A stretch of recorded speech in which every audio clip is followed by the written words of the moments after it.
Sedekah atau wakaf yang ada di dalam masjid, apakah bisa kita pergunakan untuk kegiatan lain di dalam masjid atau cuman harus untuk pembangunan masjid saja?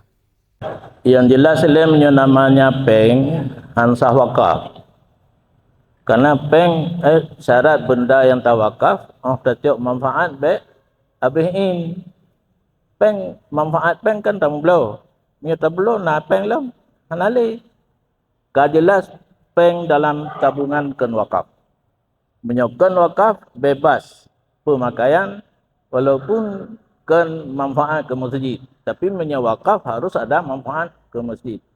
Nya lumpi ingat betul karena le yang salah surah. Nak pengajian yang lagi pengajian dalam masjid. Pengajian dalam masjid tidak ada manfaat untuk masjid. Jadi hanjit jok sedekah tanah wakaf untuk manfaat ke masjid. Hanjit jok ke sedekah wajib iya bo jok ke dengku hanjit. Tapi menyopeng celeng yang jelas dikan wakaf dengan bebas pemakaian rumah dia.